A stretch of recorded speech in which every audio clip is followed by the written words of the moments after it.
मर जी, आप कह रहे हैं कि आपने सेना में जाने की इच्छा थी, गए, फिर शराब की आदत लग गई, फिर 2 साल में नौकरी छोड़ दी, फिर गांव में अच्छी बेइज्जती हुई और नशा में लग गया, फिर भाई ने नशा छुड़ा दिया। अभी नशा छोड़ तो दिया, बट महाराज जी अभी एक इनके वो अंदर से इच्छा बनी हुई है कि फिर से मैं वैसा ही बनूं और खूब धन दौलत यश कमाकर माता पिता का खोया हुआ सम्मान स्थापित करूं। दूसरी तरफ लगता है आपकी वाणी सुन के कि भजन करूं, ये सब व्यर्थ है, काहे इसमें पचड़े में पड़ रहे हो। नहीं, भजन करके हम ये नहीं कहते, भजन करके धन कमाओ, धर्म पूर्वक धन कमाओ, मेहनत। अब जैसे आपको सरकारी नौकरी मिल गई थी, बेवकूफ़ी है कि आपने उसे छोड़ दिया, गंदी आदतों में फंस गए। यदि आज होते तो आज किसी पद पे होते, आप हमारे भारत सरकार की सेवा करते, अर्थ मिलता, परिवार का पोषण करते। मूर्खता में आपने अपना नाश कर लिया। अब एक बार फिर प्रयास करो, नाम जप करो और अच्छा प्रयास करो। यदि आप हमारे और किसी भी सेवा में आते हैं समाज की, तो जीवन सार्थक है सेवा में। जीवन सार्थक ऐसे नहीं, देखो हम बाबा जी बने लेकिन हमको समाज सेवा दी भगवान ने कि नहीं दी। सबसे मिलना, सबसे जुलना, प्रश्न उत्तर करना, सबको संतुष्ट करना, ये समाज सेवा है। बिना समाज सेवा के चाहे कोई भी हो, उसका कल्याण नहीं होता। देखो बड़े बड़े संत समाज सेवा में घूम घूम कर उपदेश करते, घूम घूम कर जाकर उपदेश करते, जन कल्याण करते। ये समाज सेवा करनी पड़ेगी। अगर आप किसी पद पे हैं तो आपको बढ़िया अवसर मिल गया समाज सेवा का। यदि पद नहीं है तो आसपास पड़ोस में ऐसा माहौल बनाओ कि लोग तुम्हें याद करें, तुम्हारे ऐसे आचरण ना हो कि लोग तुम्हें गाली दें। ऐसे आप शराब पियोगे, उद्दंडता करोगे तो लोग क्या कहेंगे। तो ये सब गंदी बातें छोड़ो और नाम जप करो और अच्छे बनने की चेष्टा करो। जैसे समाज सेवा में आपका योगदान हो वैसा बनो। बिना समाज सेवा के, बिना परोपकार के कल्याण नहीं होता। परोपकार अत्यंत आवश्यक है, समाज सेवा अत्यंत आवश्यक है। जैसे कोई पुलिस में है, कोई कहीं है, तो समाज सेवा का बहुत बढ़िया अवसर है। निर्दोष को बख्श देना, दोषी को दंड देना, ये समाज सेवा बन गई।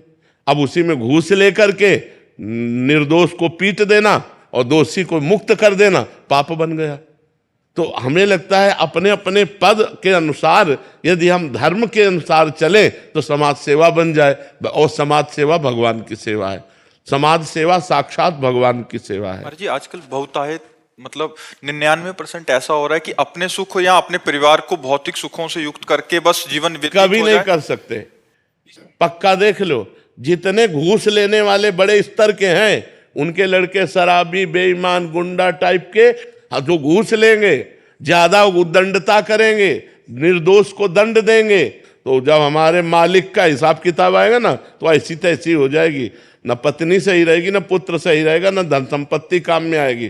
तो हम कहते हैं कि अधर्म की यदि बात करोगे कि हम अधर्म करके अपने परिवार को उन्नति में ले जाएंगे, तो भैया आखिरी में ऐसी उन्नति से गिरोगे कि तुम रोते नहीं बनेगा तुमसे। तो इसीलिए कहते धर्म से चलो, दूसरों को सुख पहुंचाओ, तो तुम्हारे परिवार को अपने आप सुख पहुंचेगा। और दूसरों के परिवार को उजाड़ कर अपने परिवार को सुखी करना चाहोगे, ऐसा कभी नहीं हुआ, कभी नहीं हो सकता। ये धर्म है, ईश्वर है, वो देख रहा है, सबका मालिक देख रहा है। जिन्होंने ऐसा किया, दूसरों के परिवार को उजाड़ा, उनके परिवार में कोई रोने वाला नहीं बचा, मिट्टी में मिल गए। इसलिए धर्म से चलो, नमक रोटी खाओ तो तुम्हारा परिवार हष्ट पुष्ट और शांति युक्त होगा, आनंद युक्त होगा। ये पढ़ाई तो मर्जी कहीं होती नहीं है, कोई बताने वाला है ही नहीं है। हम इतनी मुश्किल से नौकरी मिली, उसमें तो फिर जब लिखता है कि यार जल्दी से कमा लो धन और अपने खूब ऐश और आराम की जिंदगी, वो फिर जल्दी से ही नष्ट हो जाता है। जब बल्ब जितना वाट है उस वाट से अधिक लाइट मारे तो खुशी मत हो, वो फ्यूज होने वाला है नहीं। ऐसे ही धर्म से चलोगे तो आप सुखी रहोगे, ज्यादा लाइट मारोगे तो फ्यूज हो जाओगे पक्का। विशाल कुमार पुरोहित जी। राधे राधे। राधे राधे महाराज जी। महाराज जी, क्या मेरी तड़प ही गुरुदेव को खींच लाएगी या मुझे कोई विशेष नियम अपनाना पड़ेगा? क्या किसी संत के आकर्षण जो महसूस होता है तो ये संकेत है? नाम जप, संत का आकर्षण मतलब भगवान की कृपा। अब मुझ भा भरोस हनुमंता, बिनु हरि कृपा मिले नहीं संता। पर इसका लाभ तभी ले सकते हो जब नाम जप करोगे, खूब नाम जप करोगे तो संत भगवंत एक ही हैं। भक्ति भक्त भगवंत गुरु चतुर नाम बपु एक। ये चार कहने को अलग अलग हैं लेकिन एक ही है। जब नाम जप करोगे तो गुरु कृपा हो जाएगी, संत कृपा हो जाएगी, भगवंत कृपा, सब नाम जप करो। खूब डट के नाम जप करो। जिस पर भगवान की कृपा हो जाती है उस पर सब पर कृपा, सबकी कृपा हो जाती है। जामवंत कहा सुनु रघुराया, जा पर नाथ करहु तुम दाया, ताहि सदा शुभ कुशल निरंतर, सुर नर मुनि प्रसन्नता ऊपर, सोई विजयी विनयी गुण सागर, तासु सुजस त्रैलोक उजागर, जा पर नाथ करो तुम दाया। हे हरि, हे रघुनाथ जी, जिस पर आप कृपा करते तो सुर नर मुनि प्रसन्नता ऊपर, सब उस पर प्रसन्न हो जाते। सोई विजयी विनयी गुण सागर, वो विजयी हो जाता है, वो विनय संपन्न होता है, उसके अंदर सारे भागवतिक सद्गुण आ जाते हैं जिस पर भगवान की कृपा। तो भगवान की कृपा प्राप्त करने के लिए, गुरु कृपा प्राप्त करने के लिए खूब नाम जप करो। बिना भजन के कुछ नहीं, बिना भजन के कुछ नहीं। कुछ भी कर लो, भजन नहीं है तो कुछ नहीं, केवल ज्ञान बघारते रहो। भजन से ही स्थिति आती है। शास्त्र स्वाध्याय सत्संग ये सब भजन में लगाते हैं। अगर भजन ना हो तो ये सब केवल बाहरी बातें हो जाएंगी। पढ़कर दूसरे को सुना दिया, सुनकर दूसरे को सुना दिया, लेकिन हृदय शांति या निर्विकारता को प्राप्त नहीं होगा, वो भजन से होगा। खूब भजन करो। कृष्णा जी। राधे राधे महाराज जी। महाराज जी, साधु संतों से सुना है कि जन्म जन्म साधना के बाद भी भगवान को पाना बहुत कठिन है, किंतु मैंने आपकी वाणी से सुना है कि गुरु आज्ञा पे चलने ऐसी ऐसी बात नहीं है। आपकी चाल कैसी है? बस एक आदमी हल जोत रहा था, तो एक आदमी यात्रा कर रहा था, तो उसे स्टेशन जाना था। तो स्टेशन वहां से 15 किलोमीटर दूर होगा।